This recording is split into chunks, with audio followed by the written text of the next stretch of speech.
for lead this year from the Petaluma Gap board.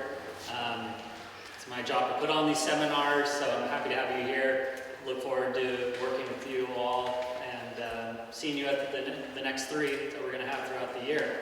Wanted to start off today by giving a big thank you to Evan, who's behind me here, for hosting the event.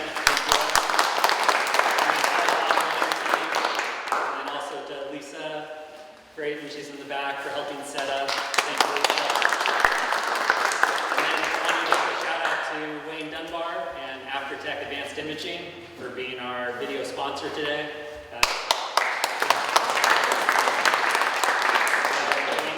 He's going to be videoing this, and later on it'll be available to watch on our website, petalumagap.com, so check it out.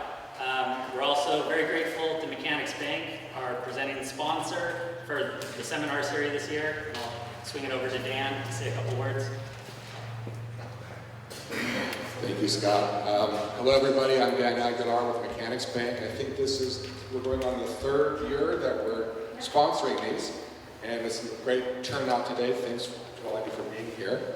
I've been in my career financing wineries and vineyards for over 20 years. For the last 4 years with the Mechanics Bank, and as you may have heard, we bought the branches of Rabobank in all of California. So our interest in expanding our involvement and support of the vineyards and wineries, in particular the Petaluma Gap, is more intense than ever because we have, I'm told, $3.5 billion of liquidity that we have to get out there in the next 1 to 3 years, so I guess I'm going to be really busy. So please let me know if we can help. And with that, I'll pass it on to Scott. Great, thanks, Dan. So finally, just our next seminar is going to be May 14th at Grand Cru Custom Crush, and that'll be up in Windsor. So it'll be up north of the Petaluma Gap again. So May 14th. Look forward to seeing you all again. A couple of housekeeping items. So the bathroom is located where the fire extinguisher is, through that door. And then following the seminar today, we'll be doing a wine and cheese pairing, so you can walk around, try out some different wines, different Pinot, Chardonnay, Syrah from the Petaluma Gap, see what your neighbors are doing, what tastes good, where they're selling it, yada yada. If anyone did bring some wine that needs to be chilled, quickly take it back to Cheryl, and she'll make sure it gets on ice. And then, by and large, we have a couple guests in the audience today from the Petaluma Gap. Happy to have you here, and we hope you consider joining the Alliance as well. So, as a member, so if you'd like more information, reach out to anybody who's part of the board. And with that, I'd like to now turn it over to Tana Miller, our moderator for the event.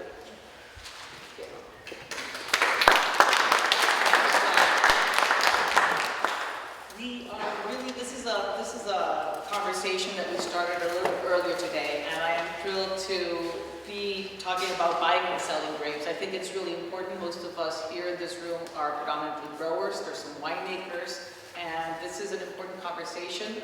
I'd love to start by asking everybody on the panel to introduce themselves, and instead of telling me what you traditionally do, I'd like to know, in regards to the conversation that we have today, what have you been doing lately? I know you're pretty busy. My name is Todd Azevedo. I'm with the Ciotti Company, a worldwide wine and grape brokerage firm. Currently, I can only say this, as I was telling Anna and the rest of the panel earlier today, in the last 8 weeks, my phone has been ringing a lot more than the previous 8 months, and a lot of it has to do with selling wine and grapes, and so that is a benefit to all of us in this room and to everything around the state of California. Hi, my name is Megan Bassitich. I'm a consulting winemaker, and I have one client with a vineyard in Petaluma Gap. It's Ron Noble Wines. Inaugural release will be happening this April. But with the vineyard just coming into production as of 2 years ago, we're basically in a scenario where we're looking to sell grapes, ultra premium Pinot Noir. So just trying to find a home for that and just navigating this tough economy with respect to both vineyards as well as wine sales. My name is Clay Popko. I'm with American Ag Credit, a agricultural financing cooperative. We've been in business for 100 years, and so we've seen a lot of cycles. A lot of what we're doing right now is visiting with customers, growers, and reading what information is available publicly to try to make an assessment on our perception of the risk in the industry. But we're also receiving a lot of inquiries right now from some of the more progressive managers that are starting to ask, well, we don't know what we're heading in for here, but some of the more cautious guys are saying maybe I should be doing things to build my liquidity, like maybe refinancing my mortgage loan and trying to get my payments down, or maybe bumping up a line of credit. So we've got a little bit of activity along those lines, but at this point we're still kind of in assessment mode, if you will. Hello, I'm Mark Pasternak. I have Devil Stulch Ranch and I farm the Chileno Valley Vineyards here in Petaluma Gap. I have my own vineyard is in DeCascio, which is just outside the Gap. I was around for the founding of the group, the Gap, and helped draw the line, and unfortunately the line was not quite where my home vineyard is, but that's life. So I grow a Pinot Chardonnay, a little bit of Gewurz, a little bit of Riesling. Don't make any wine myself, so I'm a great grower and seller. And this year I am, for the first time in many years, looking to find a few buyers for some of the Pinot that I've got from Chileno Valley. And yeah, it's an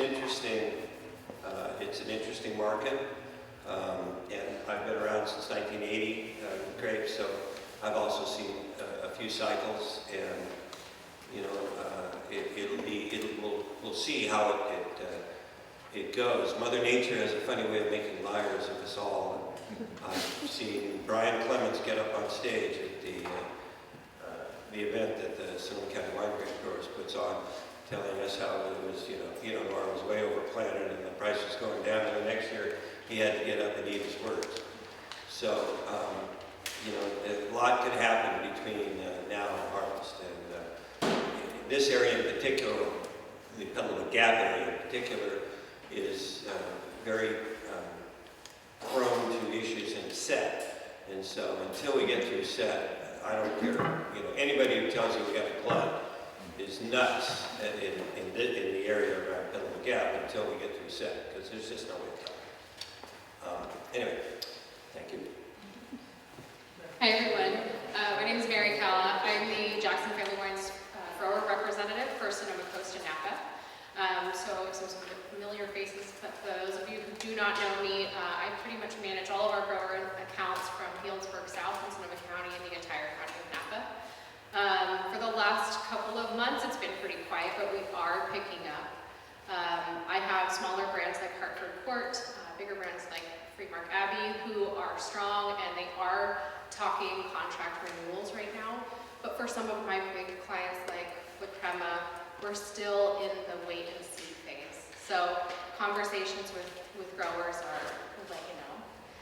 And that's because I don't know yet, but we are reviewing our supplies, reviewing allocations for each brand, and then going forward from there. So we'll, again, to echo what Mark was saying, we really won't know until spring. We won't know until we have said what we'll be back up by.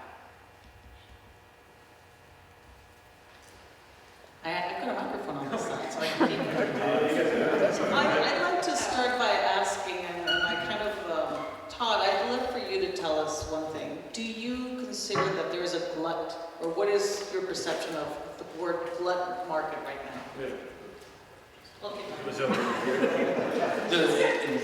That's a good question. I hear that people talking about it because it does feel daunting. It feels like there's a lot of volume out there, whether it be the lack of activity on the grape side, the amount of bulk wine that you see on the market, the lack of sales that are coming out in all the press and everything. It does feel like, and people would call it, but everybody's talking about up and down the cycles that we've been through. And my company's been around a long time. We've seen a lot of these cycles. And the one thing I would say that I wouldn't call this a glut. And it's not a glut to me. It's not a glut to my company. We don't consider it to be a daunting, even more of a wave effect. In past years, when there has been a glut, or what I would consider a glut, define it that way, is when you have multiple vintages backed up. At this point in time, we're legitimately looking at a vintage, a 2018 vintage. There was a lot. It was the largest vintage we've ever had in California. a lot of wine sat out there. The sales were not doing out. They had plateaued in a lot of cases. So, you know, it felt difficult. I know, to a lot of people, especially people in specific areas, the Petaluma Gap, you know, your Russian Rivers, those very unique areas, and it feels very daunting to get through. But I wouldn't call it that. And in recent times, like I said, just the last couple of weeks, a lot of that has changed. A lot of things have changed.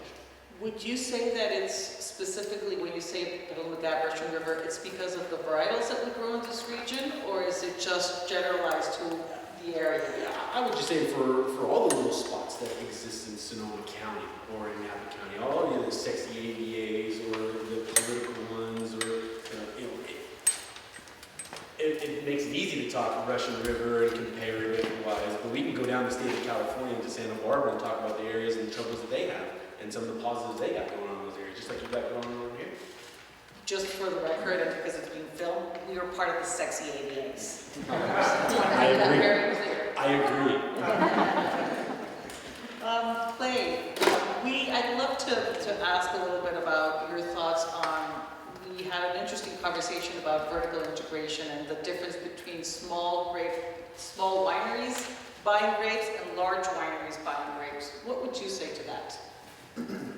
What I was doing before, we were doing a little pre-gaming before the seminar, and something I've noticed in looking at trends, and particularly our perspective, we can compare Sonoma to Napa, because we have a lot of clients in both areas, but Napa has a very high degree of vertical integration, maybe pushing 70% of all vineyards owned. Can you describe what vertical integration is? Just Yeah, meaning all that on the same page. the end user owns the vineyard, the winery owns the vineyard.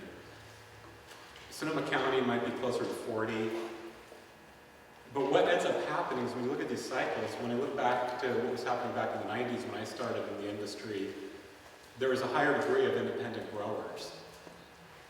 What I noticed at the end of last year is you would traditionally see people coming out around harvest and starting to send some offers out that might be lower priced offers. Maybe the guy's looking for value or going, you know, maybe I can do something with it for the right price.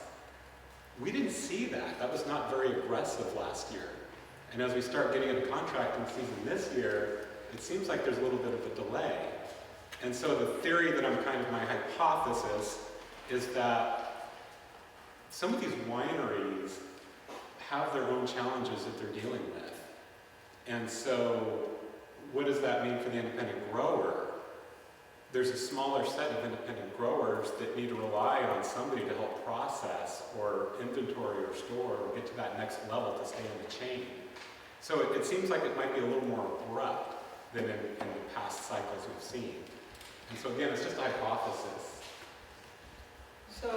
So Megan and Mark, since you're predominantly dealing with smaller brands, is there any solutions, or what has been your strategy on kind of moving? Do you think that you should partner smaller grapes with smaller wineries, or smaller growers with smaller wineries? Is there any relationship between that? And, you know, Mariella, if you've got any suggestions, because you deal with both sides. So this is kind of a winemaker question. I certainly think that building relationships is very important, whether you're a larger or smaller grower. You know, I tend to think of everything from the winemaker's perspective with regards to quality.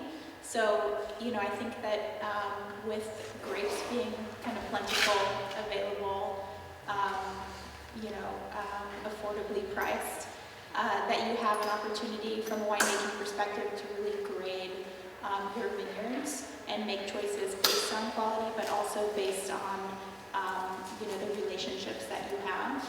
I suppose that, you know, second to quality, I would like to work with small farmers. That's just a personal preference of mine.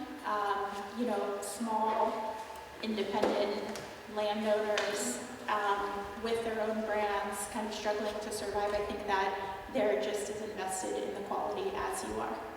And what makes them, you know, what can you, in addition to sort of the emotional aspect of family-owned vineyards, what is it that you appreciate when it comes to the quality or the service that a small grower can give you that a large grower can't?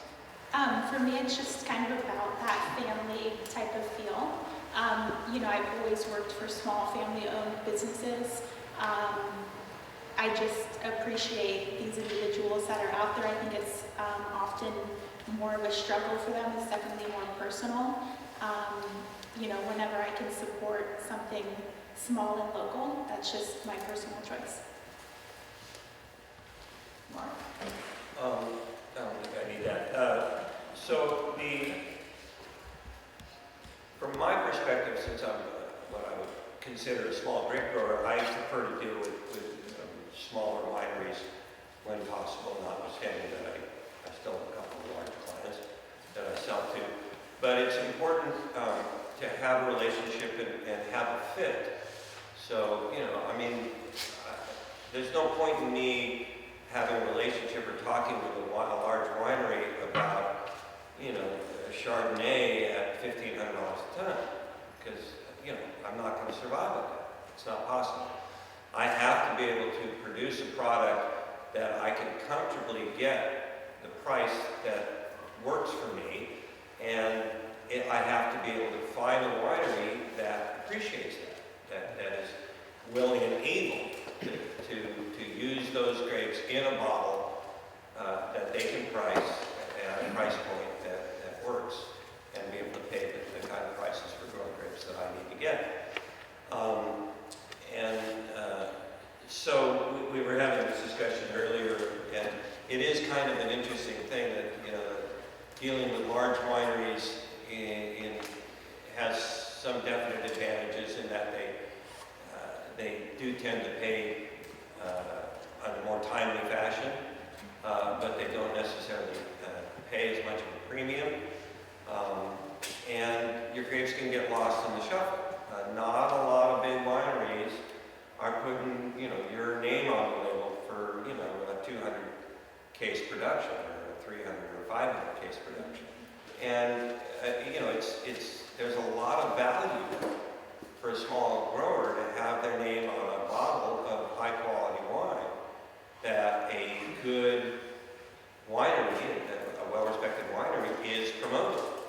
And that has a huge value to a small grape grower for the subsequent years to be able to go and, you know, put this bottle on the table and they go, oh, wow, that's an impressive name, and they try it, it's good. And this is a lot, it's very valuable. You know, if you're growing hundreds of acres of grapes, that's a whole different matter. There's not, you know, there's not too many of those kinds of growers in the Petaluma Gap area at this time. There's a few, but you know, it's a different situation. And so from a small grower's perspective, it is very important to have a relationship and to find the right fit for the grapes you're growing and what you need to get. My relationship with virtually all of my winemakers is such that, you know, they can tell me whatever they want me to do, and, you know, we have an understanding about how that affects price.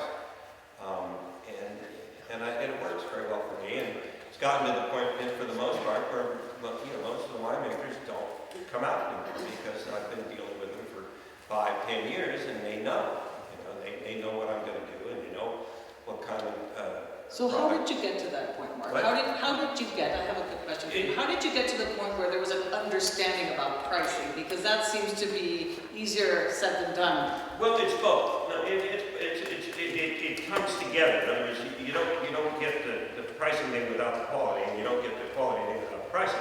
You know, there's a chicken and the egg situation. So if I can't get enough money for my grapes, I can't put the time in to produce the kind of quality that I feel is important to me personally. I might jump in just from the third-party perspective, is when we talk to small wineries on the financing side, one of the common things that comes up is the consistency that they need to provide to their customer base. The consistency in their products, the consistency in their quality.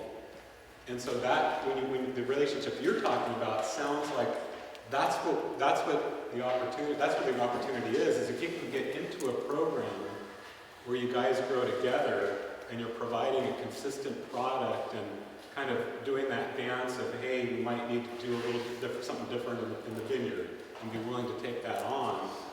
That's what builds those longer-term relationships, but ultimately it translates to that consistent quality and that longer-term relationship. And then that equates to price also.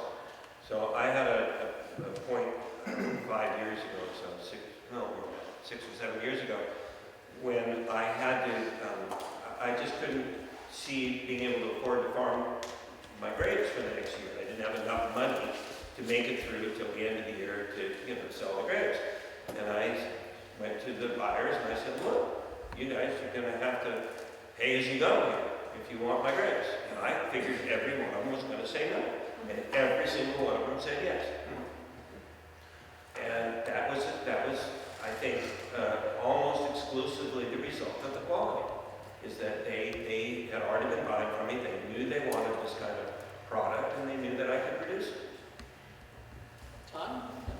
So Mary, I have a question for you, because you deal with a lot of winemakers, and we all know what dealing with winemakers is like. How do you figure out do you work at pairing winemakers with sources? Do you get like a menu of grape sources, and then kind of how do you go about working that? Because it would be very interesting for a lot of our growers to know how to start a conversation with a buyer that has multiple outlets for grapes. Yeah, I think the success of, a large part of the success that we have is because we are so diverse. We have large labels that span the state of California, and then we have small family wineries like Hartford. Siduri is still a very small production. So thinking about the type of winery you want to work at, what area do they represent? We buy some of Mark's fruit for Hartford. It is our only Marin fruit, but it's a standalone bottle of Marin Pinot Noir. It's over there to try. It's over there to try. But it's a challenging time for the smaller growers, for the larger labels. Our smaller labels are doing well. The winemakers that I work with are usually on the road doing their own marketing. They're doing their own wine sales. So they have a little bit more of their time and they're out there really talking to people. So think about that. Think about, are the winemakers that you're working with, are they out there selling their own product? Because a lot of times they're going to be working a little bit harder to sell that because their bottom line really counts. For the larger labels, we talked a little bit about the fact that the La Crema Sonoma Coast label, we've been scaling that back a little bit over the last 2 years after a really, really huge boom for us. And there seems to be a lack of support for the Sonoma Coast label in general. With marketing for Petaluma Gap, Russian River Valley marketing is very strong, but the Sonoma Coast label itself sort of seems to be floating out on its own. So we need a little bit of the Sonoma power to bring that back for our purchasing purposes. Do you feel that in the large national scale, the Sonoma Coast brand is still much stronger than, say, a Petaluma Gap brand or a Petaluma Gap AVA designation? I think that's tricky because we don't have, that's tricky for me to answer at least, we don't have a Petaluma Gap label that I work with. And so yes, I think Sonoma County, I think the Sonoma name is more recognizable. We've done a pretty good job marketing that. And I think for local markets, people might be more into the niche. Okay, this is Petaluma Gap. I know exactly where that is on a map. So one thing I'll say, I was one of the founding members of Petaluma Gap, and I actually resisted very much doing the ABA. At the time, I felt that it wasn't necessary and that the Sonoma Coast was a good enough ABA, and it was great, and everybody recognized it, and we could just hang our hat on that. And I got overruled, and I'm glad. I think it was, in hindsight, a really good move for some of the reasons she just spoke of. Is that on the one hand, it's smaller, and it's not as easily recognizable, but it carries more cachet for that.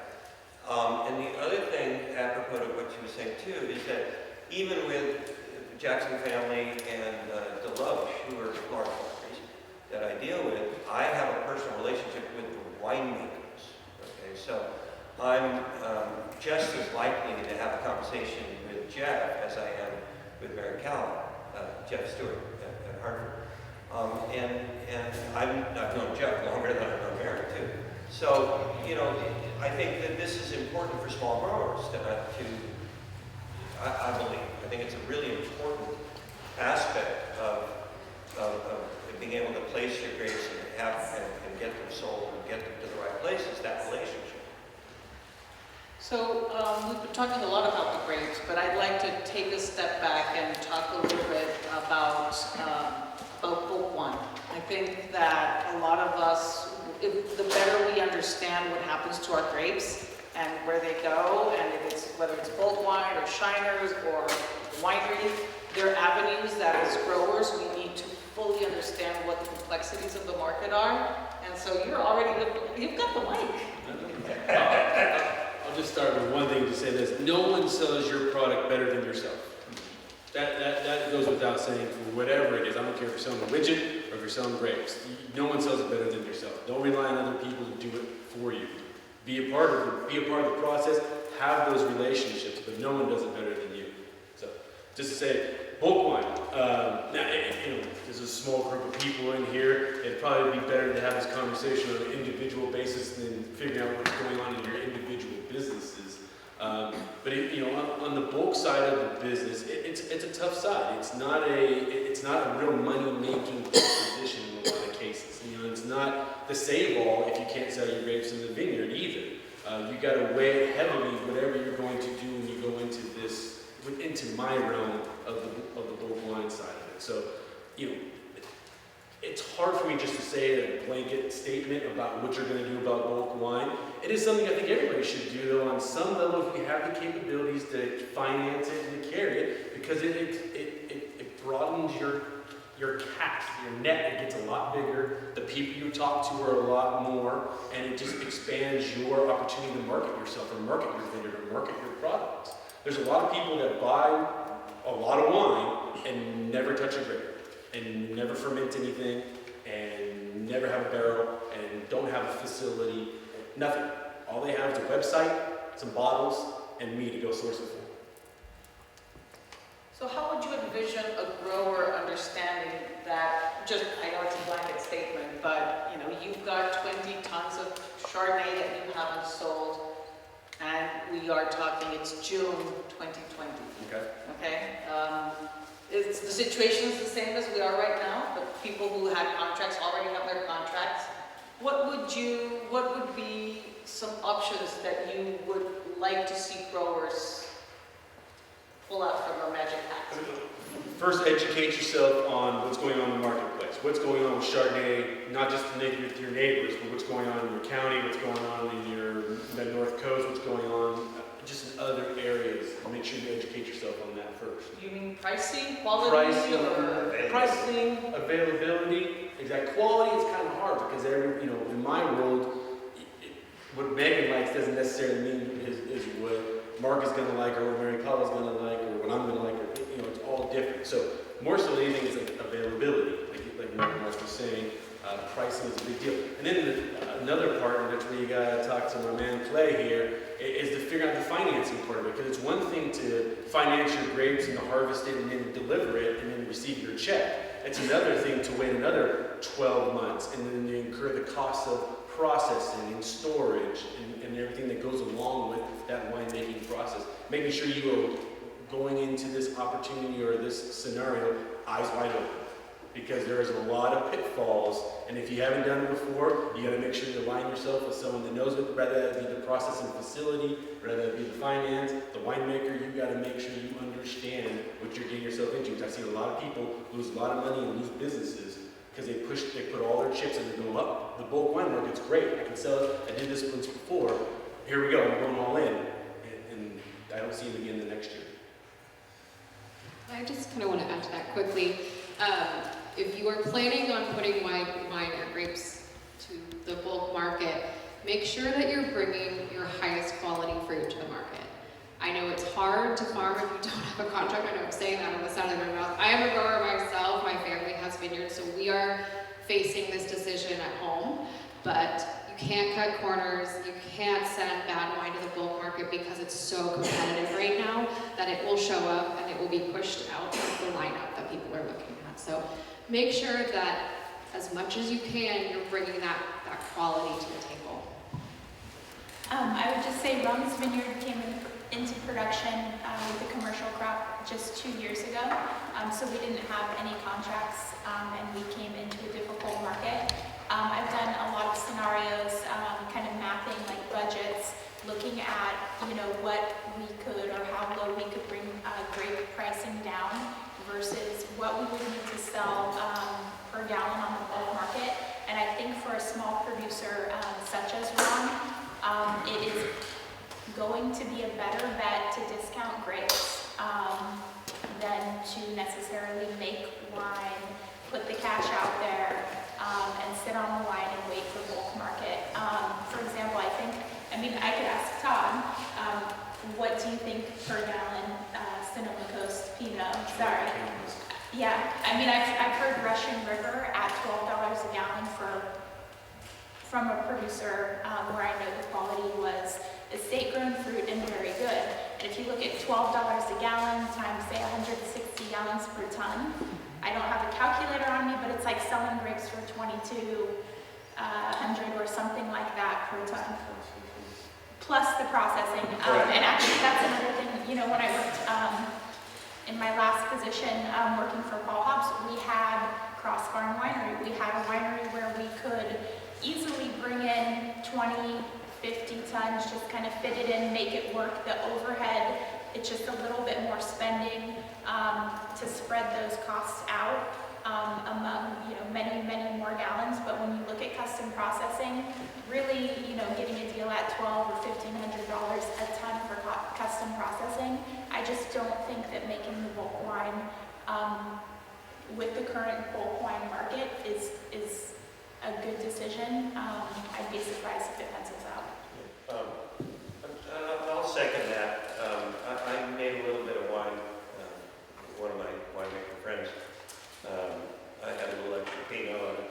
I didn't know what to do with it, and so we made, I think, well, rosé is popular, right? So I had to make some rosé, and of course I think everybody in the state was thinking the same thing. And I doubt that I'll break even on that. And I agree that, you really need to look at it carefully, especially now because there's so much bulk wine that you better have a pretty good plan in place before I would want to do that. If you can get, $1,200, $1,500 a ton for Chardonnay, or looking at what you get on the bulk market right now, I'd sell the grapes at a heartbeat. It's really hard to be farming at a loss. I can see why that's very uncomfortable. It's also, for me, very uncomfortable to know that you're going to take fruit that you've spent money on and take that resource and those inputs and drop it on the ground. It becomes kind of an emotional decision, probably a decision that, it's easy to make the wrong decision in that case. I think if I could go back to 2019 vintage and change something, possibly I would have thinned a little bit more fruit. So just increasing the quality of the grapes for Ron's program, for our clients purchasing grapes, and just to build those relationships, kind of a marketing value and a qualitative value in a little bit more vigorous thinning. So on our side, Keller Estate grows grapes for sale, and we also, Keller Estate buys grapes from Keller Estate for our own production. So I kind of play both sides. And I've had winemakers, I was getting confused, winemakers come to me and ask me for 30-40% discount on their current price of grapes for 2020. And obviously we start the negotiations really nicely. Let's meet halfway from your halfway, from my halfway, and all of a sudden we don't know where we started. How would you recommend that I have this conversation this year, and how do I phrase it in such a way that I protect 2021? Well, I would say that if you're getting an offer right now, I would take it, and I would take it for 2021 too. And I know it's, one of the things that we don't want to do is we don't want to leave our growers in a place where they can't farm for the price we're paying them. So we're being mindful of that, but we are also looking at the market. We are looking at our best growers and saying, okay, we have to hang on to, I think you mentioned grading.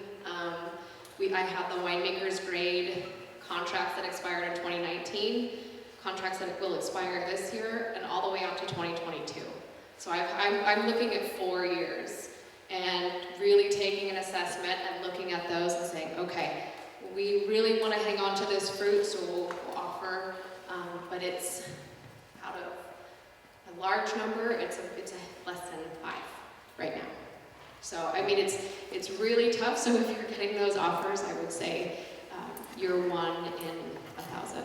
But I would jump in too, and just for the long-term perspective, when you think about playing the bulk wine market, you might not have an option, because if you're using a crop loan, your lender might not hang with you to go into the bulk market. It's really not the long-term solution. When you think about taking a small discount to get in with a winery, the other thing that's going to potentially happen is your fruit can shine. You could end up in the program going, whoa, wait a second here. Where did these guys come from? And you got a whole new set of options. And if you're nervous, I mean, I know especially the last 2 years have been so strong for the market. We've paid, definitely record prices for Chardonnays. No, we count your mouth. So I know that the number that gets thrown out there can sometimes be scary, but it is, right now, it's what I have suggested to my growers is if you're uncomfortable with that number, we can discuss negotiating a price in the 3rd year of the contract. So take the price we offer for 2 years, and then we'll talk in 2 years. Just see how it goes. Yeah, and I was gonna say, if people are trying to purchase fruit for a slightly lower price, maybe, there's more than one point of negotiation on any contract, so could you give them that price for 2020 and 2021, and then have them assume another year or 2 on that existing contract, just to kind of extend it out into this unknown, market. Yeah, that's a very good point. When we get that, and I'm sure Dan could attest to this, but when we start talking financing and loans, everybody wants to go right down to the rate. That's the price. But that's such a small piece of a credit facility and an overall banking relationship. It's just a little teeny piece. So yeah, I love that comment where you can kind of get back in there and go, well, what are your growers doing for you now that maybe doesn't work well for you that I can do for you? Just open-ended questions like that just keep growers back in the relationship. Yeah, I mean, I'll second that very much, which is that if you can grow great grapes and really produce quality and really, have a great relationship with the winemaker, and you would like to maybe do this? Well, no problem. Oh, come on, take a look. Oh, is that the code? Oh, how about a little more? Would you like me to do this? Whatever. If you can do that,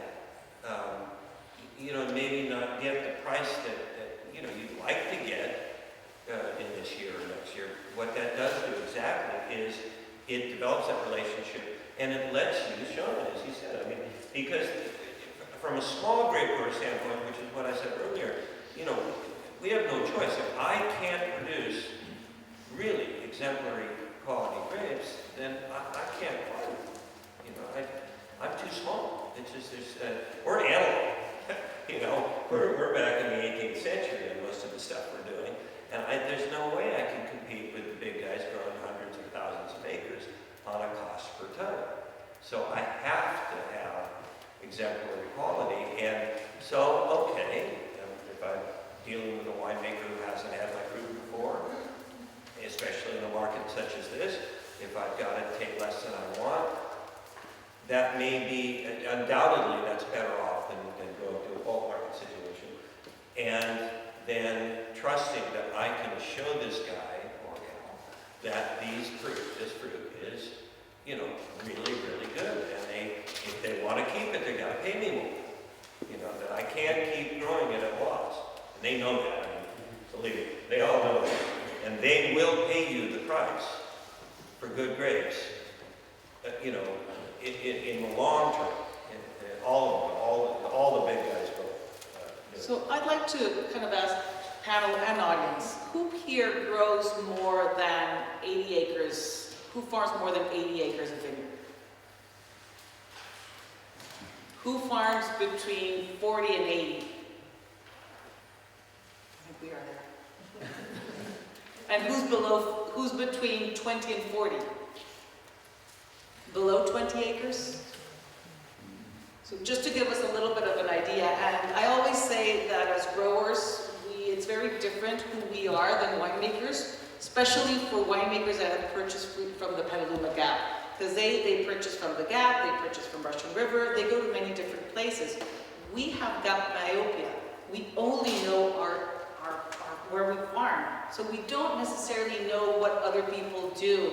And I think that as growers, one of the important things is, what am I doing that really makes me farm better? Maybe you take it for granted because that's the way you've always farmed, and you don't know how to articulate the fact that you do certain specific things that maybe, you know, I don't know, honestly, this is a question. Do large growers harvest at night? Do large growers, how do they pick in macro bins? Do they pick in smaller bins? What can a small grower really realistically do that is going to increase the quality, really, not just the perception of quality, in concrete things from a large grower to a medium grower to a small grower?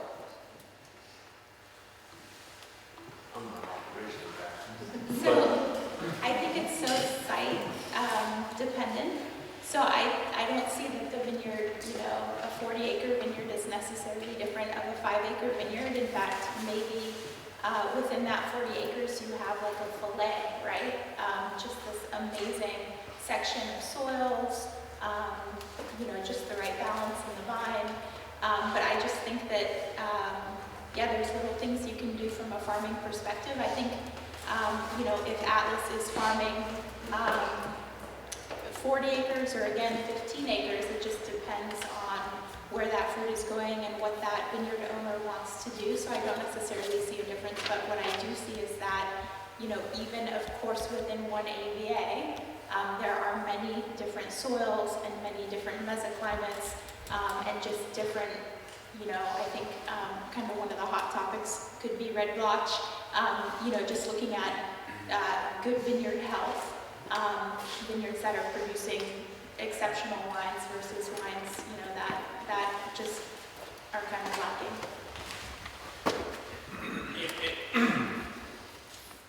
I don't have the right answer to tell you, especially as a smaller, medium, or large grower at this point in time. But with a lot of the conversations, especially as we start to, I think about it, adapting to this market, and especially if you're a small grower or a medium-sized grower, you don't have the efficiencies that some of the larger folks do, so you can't get your costs down. It's picking out the spots, and Megan almost just said it right there. It's knowing your vineyard inside and out. And once you know your vineyard inside and out, you know there's a spot, block one has great soil, we get tons of exposure, we know we can carry a little bit more tons in that acre, we might be able to take a little bit lesser price if we can find that right client to match you up with.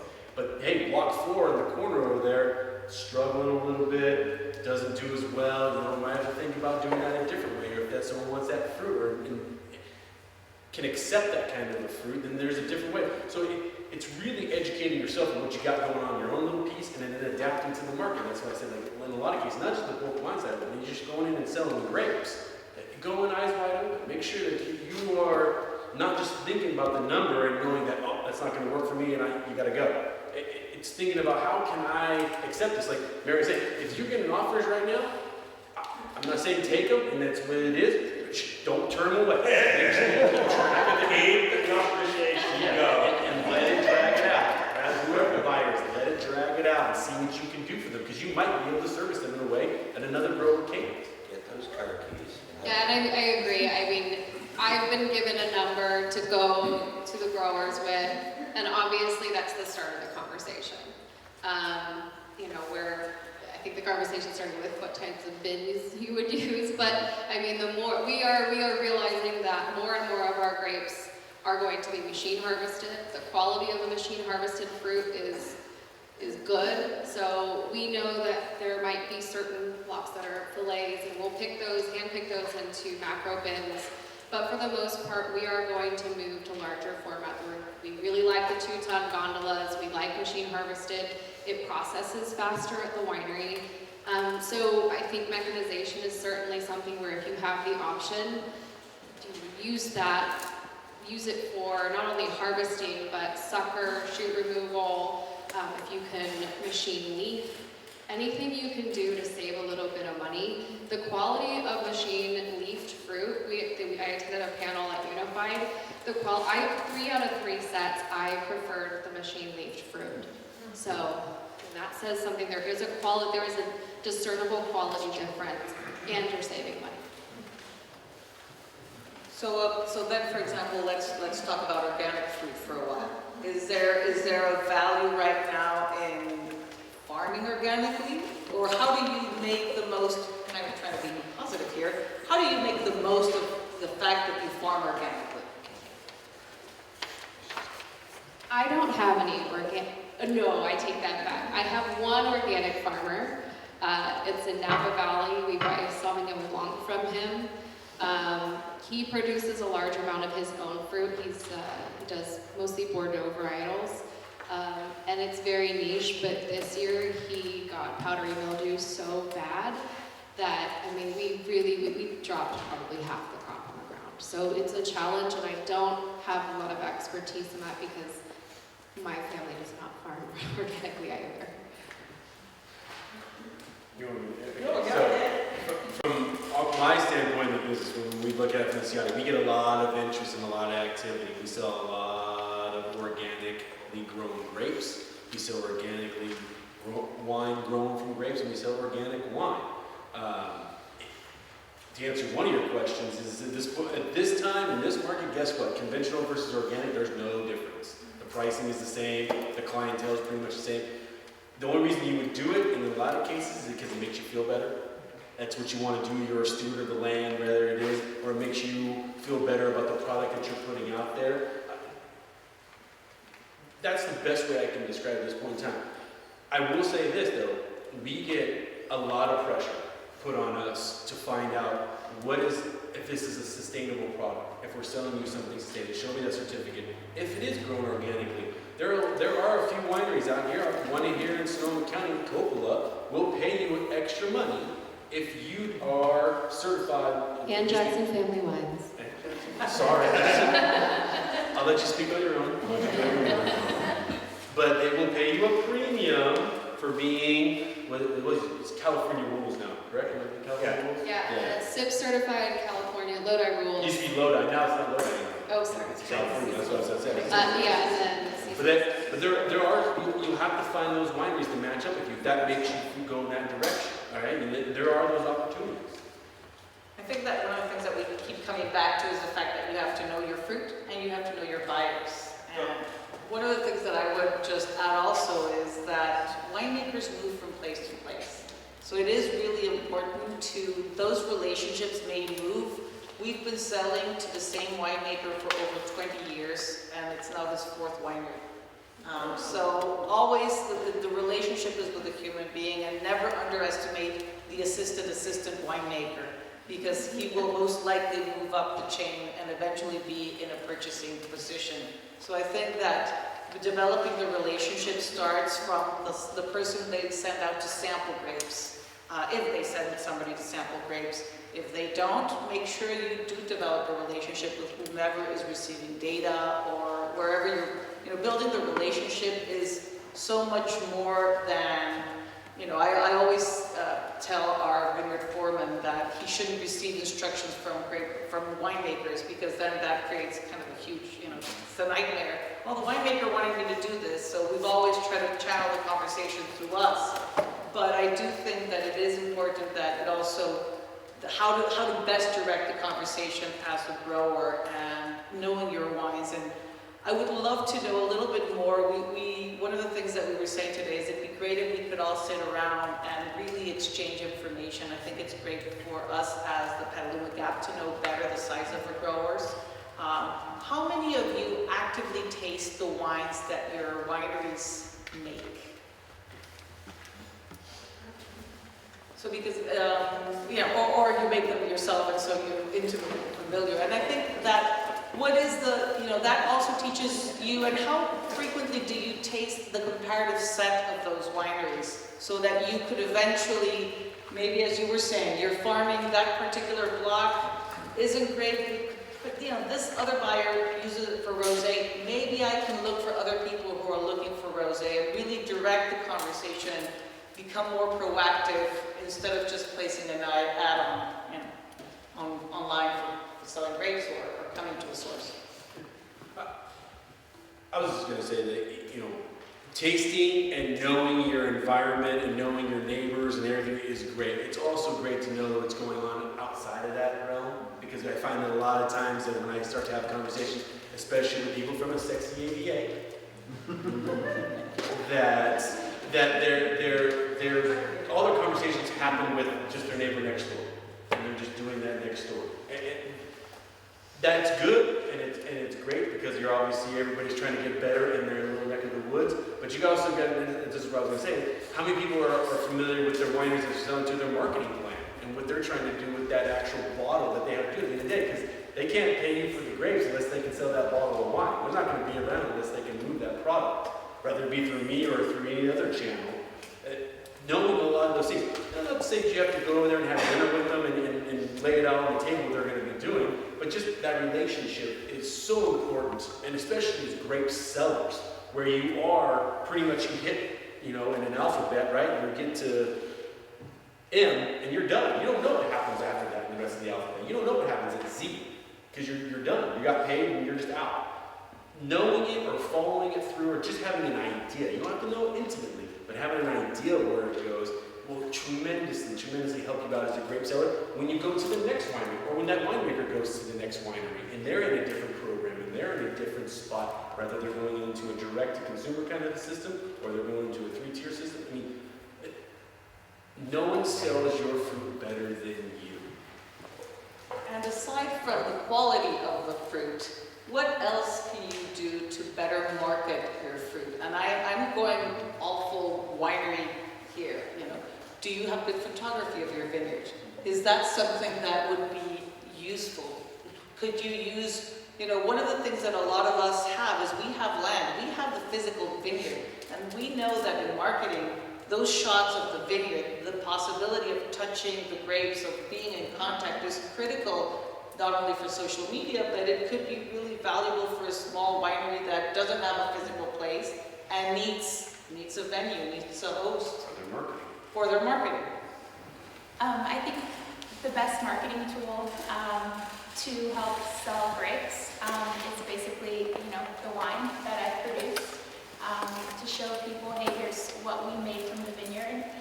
Certainly sharing, meeting them in the vineyard, walking the vineyard, talking about the soils and the farming and their expectations versus our realities.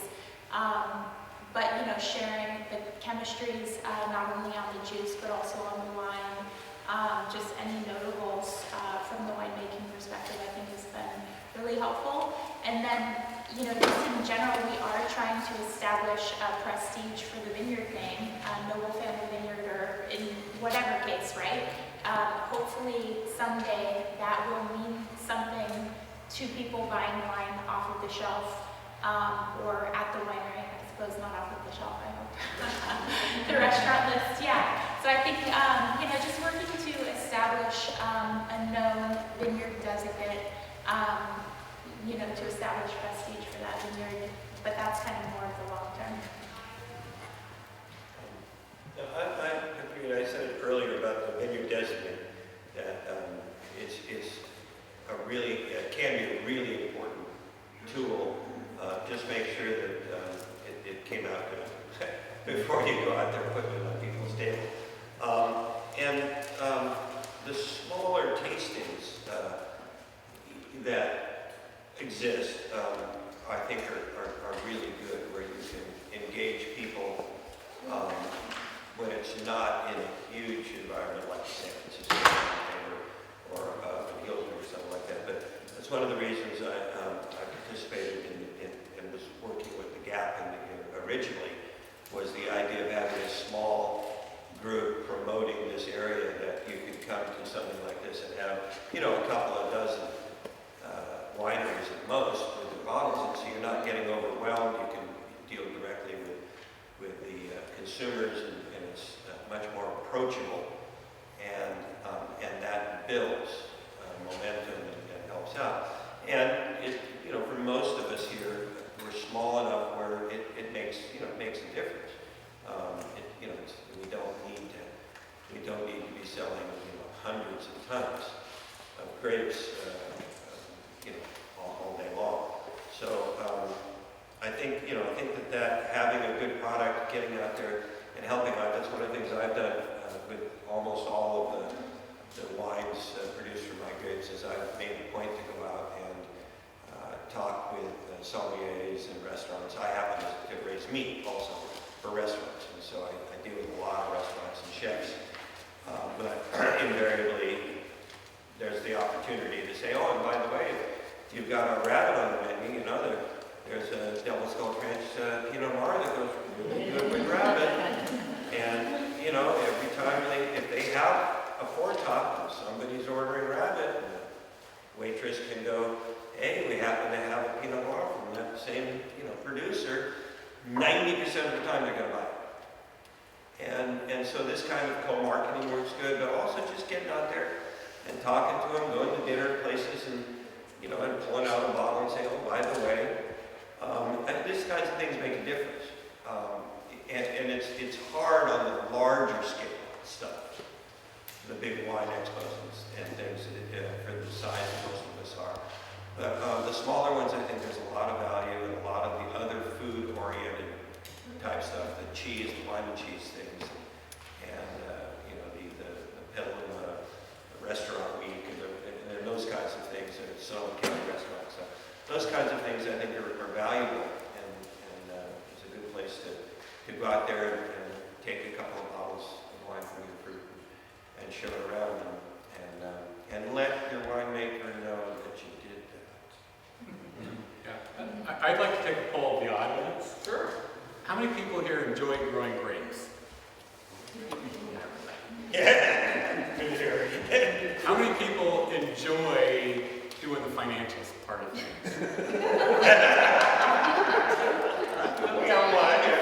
How many people enjoy the marketing piece? And so that's part of the challenge, is this is a business. Growing the grapes is just a part of it. But the business includes, under the financial acumen, it sounds like you're great at this, but there's that relationship management piece. It never ends. You gotta continually, it's a continuous thing. And you gotta be out there all the time. You know, our friends at Mechanics Bank, we see each other all the time. And Dan and I were fortunate enough to have worked together for a couple of years in our previous lives, but we never have to call each other, because we see each other all the time out in the market. It's not a part that everybody always enjoys, but when you think about being an expert at something, the hardest part about becoming an expert is exercising that muscle that you're not good at. And if you're going to be an expert grape grower, you got to be thinking about those things that you're not good at, those things that you don't enjoy. You still got to work at those. And so, when it comes time for a soft market, we have that comment of rising tide floats all boats. Well, when that tide recedes, it's time to start exercising that muscle and getting out there and doing it. It's not, somebody had mentioned when we were pre-gaming the concept of don't wait for it to happen. You go do it. What does it look like? You're going to make mistakes. It's not going to be fun. It's not going to be comfortable. But you want to know what? Over time, that network will build. Those skill sets will build. And you just kind of have to start. And we see that with one of the things we underwrite against is character. You can't ever talk about somebody's personal character, but you can always talk to their expertise, what they're doing, that intellectual curiosity, leadership in the market, how they can handle all the crazy changing market tides. and that you can talk to. This is the chance, this is an opportunity to have them do it. Be nice to your baby. You know, just look at his phone like, oh. I just want to piggyback on what Mark was saying and what Claire was talking about too. There's something to be said about the Petaluma Gap. I mean, you got an authentic message, right? It's something that it's in you. It's no one else is doing it because look at this little group of people right here. You know, it's not a large group of people. It's authentic. You guys are all into your own family, into your small businesses and stuff like that. And you got to play that up. You got to be able to use that in your. That's your bank card. That's some good news. I hope coming Make down. him knock on those grapes.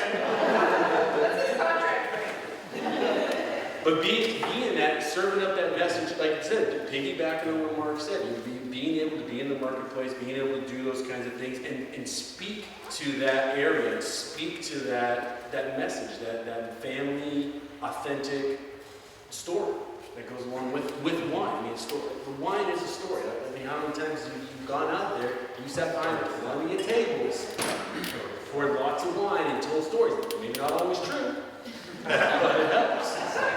And I think that a lot of times, this is something that I more than prepare for, but a lot of times I've seen that if as a grower, your winemaker knows that he can't go down to World of Pinot again because he's got a football game, but you're willing to step up and go down and pour on his behalf, he's going to love you.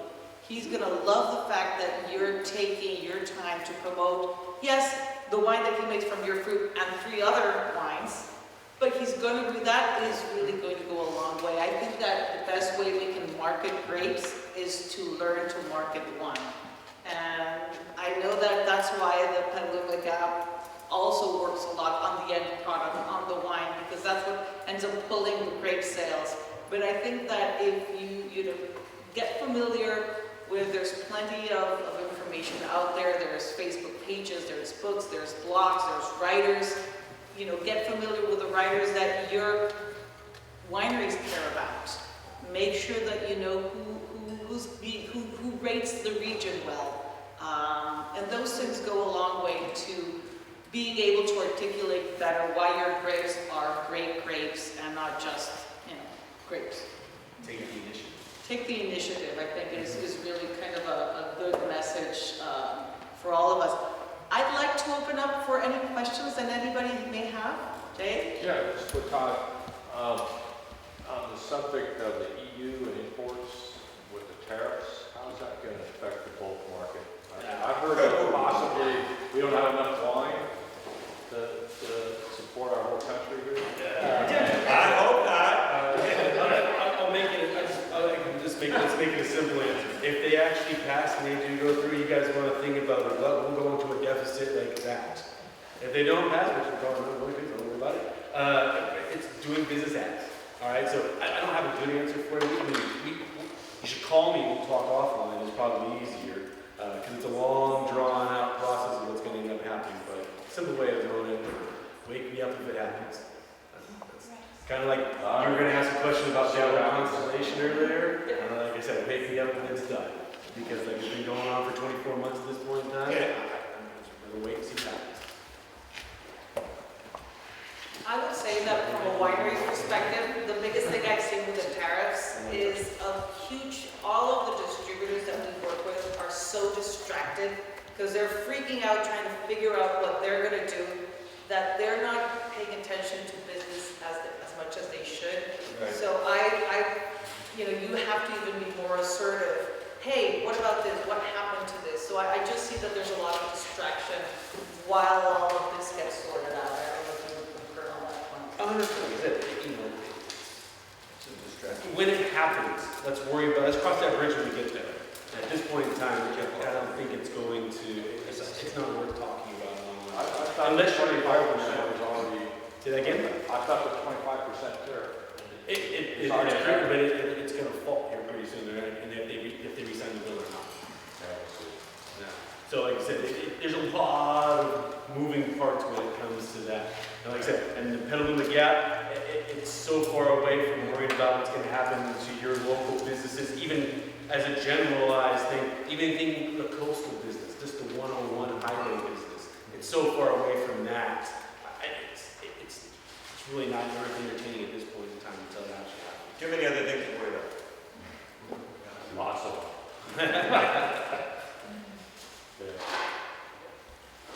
I got a question for Dan and Clay. I know, Dan, you threw out a number in the billions for money to lend. You guys want to take a leap of faith and buy $1 billion worth of Chardonnay? We could I could try to drink $1 billion worth. That would be a Start leap with of a faith. top. Well, we could Start sit on drinking it. at top. That vintage goes. Mark, you said correctly that we don't know really what the size of the 2020 harvest is going to be. We're not even close, but theoretically, and this may be for Mary Calla and Todd Moore, how short would the 2020 harvest have to be for us to stop talking about oversupply and start talking about balance or maybe even undersupply? Not very short. I was going to say the same thing. Not very short. Yes, 2018 was huge. We're still selling 2018 wine, and we are likely going to over vintage 2019 Chardonnay, which is not common. But 2020 is, we're playing it conservatively right now, and I don't think we are the only ones. We are at even or just there, and we're not making any early decisions. So, I mean, we're really waiting to see what happens. So it's just a short harvest away from me being back out and having conversations about renewals. Being really friendly. I'm always really friendly. But no, I mean, we're really not that far off of it. And it's probably, you know, hopefully what we hoped for last year was a little bit of a smaller crop. We got that. Even this year we could take a smaller crop and we would be happy because it would help us in out months where we're delaying bottlings and we're delaying release dates of wines to help shorten that supply up, and then we can get back to business as usual, being on our back to balance and back to where we would like to be in our schedules. Yes. This is Derry Country, and I've like thought that like if you want to know what the future's going to hold, look at the past. And Derry is in a world of hurt, in case nobody's noticed. Basically, I think what happened in that market was that the consumer turned their back on it, and milk's not important to them anymore. It's like falling off the table. We're like third generation dairy people, and my grandkids, when they come over for breakfast, they pour a bowl of cereal, pour milk in it, eat the cereal, and pour the milk out. And I think from what I saw the Dollar seminar, the people who actually consume wine, that has changed. And we're one harvest away from prosperity or hard times. What do you think is happening to like garner new consumers? Is that a hope, or is it like just going to continue to just like spiral? We plant more grapes, less people are drinking it. I don't see that ending at all. Do you have any suggestions as to what the market can do to like right itself, or what's your outlook on the market? Competition for products in your space in your refrigerator is tremendous right now. I mean, just think 10 years ago, you had 4 beverages in your refrigerator. Now you look at it right now, and you've got 20 beverages in your refrigerator. Whether it be your coffees, your power drinks, your energy drinks, all those other things that you're competing for that space for. It's hard to tell. I mean, like I said, the world is changing so fast. It's getting so much smaller with the ability to communicate with people. I mean, we carry around these little things right here. We can talk to anybody, anywhere, at any given time. And there's no good answer. I don't have a good answer for it. I always say this about wine. Whenever that question gets thrown out there, right? What's going to happen next, right? Wine is a traditional beverage, right? And I consider it to be a traditional beverage. Kind of like milk, water. They're traditional beverages. They're always going to be around. They're always going to be a part of a culture. They're always going to be part of a family. They're always going to be part of something when you show up to a table and you're going to have dinner. There's always going to be wine. I guarantee there is. I don't know about those other beverages, but there's going to be something behind it. If it's not the spritzer right now, or if it's not the mocha frappuccino or whatever, it's going to be something else. And so you're never going to be able to pinpoint what's going to happen next, or how you're going to be able to prosper prosper in a market like that, you gotta adapt. You just gotta be able to figure it out on yourself. And more so, take it back home and then see what you can do from there. Yeah, I think when you're looking at the big picture, we kind of get really blinded a little bit by the focus that we have on this, quality is a hard term to define, but it's a pretty high quality product. Statewide, you've got price points all over the place, and ultimately one of the most positive things I heard was your phone call activity. It's not just people trying to sell. He's got a lot of activity of people trying to buy, but at different price points. So it's just going to be this churning effect, and when we saw it with the Charles Shaw brand, that really helped. Remember how much we hated Charles Shaw, Freddie Franzia, for taking our quality that we spent years trying to build up and blowing it out the back? Well, that saved our bacon. And Hardy Burgundy. Hardy Burgundy. These cycles come through, and so being a little bit of an optimist, even though I am a banker, what I do see, but what I do see is that this industry attracts a lot of strong leaders, a lot of strong leadership, a lot of people that come to this industry from outside, and they come with great marketing acumen, great financial acumen, and not just strong personal financial balance sheets, but they love wheeling and dealing and figuring things out. We've got so many of those people in this industry, and a lot of them right here in this room. And I think we're not going to be able to figure it out piece by piece or small appellation by appellation, but again, we're not going to wait around and wait for it to happen, but I'm optimistic that we got some really good people out there that are going to find opportunity, create new products, and make this stuff move. We're all in it together, and that's why we're doing this kind of stuff. Yeah, I think, apropos to your question too, that, I just don't see that we're all of a sudden going to have a dearth of wineries. I'm sorry, I don't get it, okay? The population ages, and traditionally, as they age, they drink more wine. I don't think that's going to change. You've got you've got hundreds of years of history in Europe. We're still, below the average of Europe in the United States in terms of our wine consumption. So I don't, put a lot of stock in worrying about that. There's a lot more people too. The generations that are moving up are larger, and there's more people. So I don't. It's not one of the things that keeps me up at night. I think that there's plenty of wine being made in the bulk markets that is less expensive for the beginning consumers. I don't think Pelham Gap really has to worry too much about that one way or the other, but it's a good thing, like with Charles Schwab and the others, and I think that'll continue. And what we need to do, what the small growers, not just Pelham Gap, but the small growers in general need to do, is differentiate themselves with quality. And I was talking, I don't know who it was, I was talking earlier about wine grapes. Somebody was talking about planting some wine grapes out in Lakeville area, and I was saying, well, actually, it's kind of a good opportunity, in a lot of ways.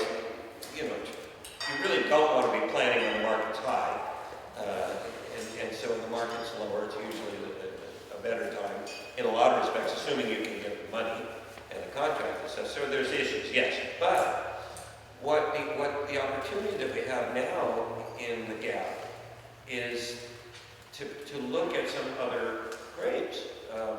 And one of the things as a grower that I've seen over many years now is the lack of the aromatic whites from the cool climates.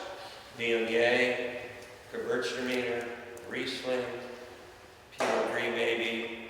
That one's got a little bit more popular out of Oregon and stuff. But, Chardonnay has been leading the charge for a long time, and there's nothing wrong with it, but it's just a completely different wine than a cool climate Viognier. And I've had the opportunity to have people try Kendrick, Petaluma Gap growers got some DNA out there, and it's spectacular. I grow some Gewurz and some Riesling, and it's just amazing. And I got winemakers lining up out the door to want to buy the Riesling, which it's all sold. And then when I tell them they got to pay the same price as the Pinot Noir, they really don't like it. But it cost me the same amount to grow. But if you're a new grower, you go with a plan of growing Riesling and Petaluma Gap, and you go to Clay, hey, I need a little bit, what's Clay going to say? Then you got a challenge, you know, until I can show you. Well, but that's the part. Yeah. That's the whole challenge in it being in a specific area, sexy appellation, as yourselves.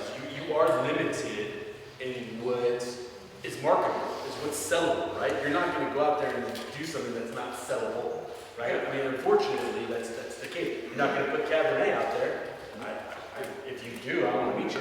Yeah, right. Perhaps you should talk about something else. Well, but my point is that there's opportunity because there's so little of it, and it is so good, okay? And you know, I say it's not doable, but that's a very hard uphill battle. well, I wouldn't plant 100 acres of it, no.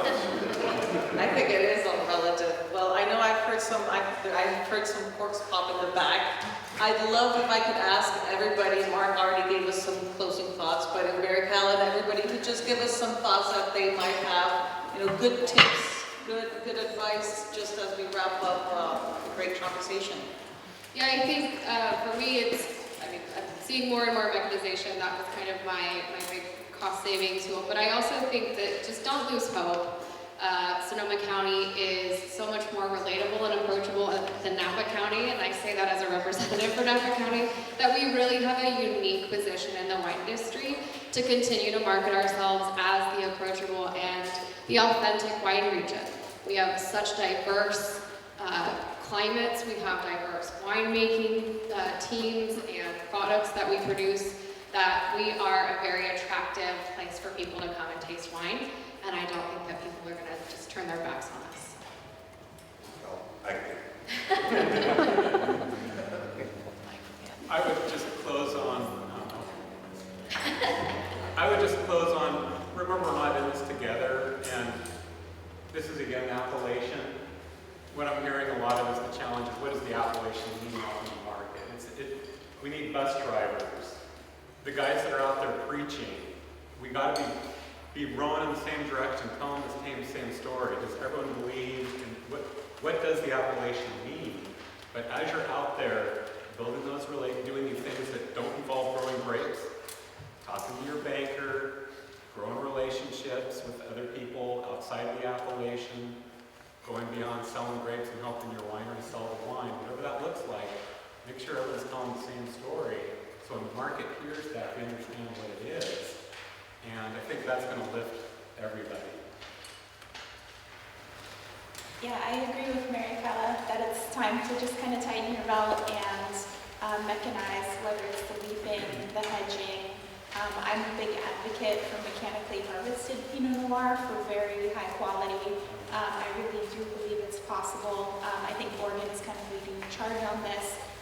Winemakers, we tend to be slow on the uptake. We get comfortable with things and then we don't want to change. But hopefully, that will be a cost-saving initiative here. It's a difficult time. It's a tough time to be a vineyard owner. There's definitely a lot of uncertainty, low pricing, and just barely breaking even for the farming. So I get all of that.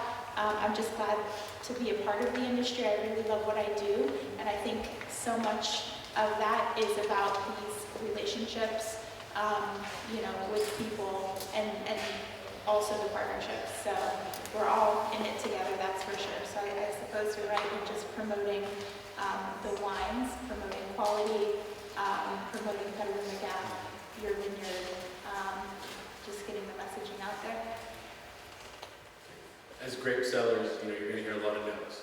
Don't get discouraged. It's going to happen. It's just going to continue to happen. And even in good markets, you're going to get a lot of no's too. So,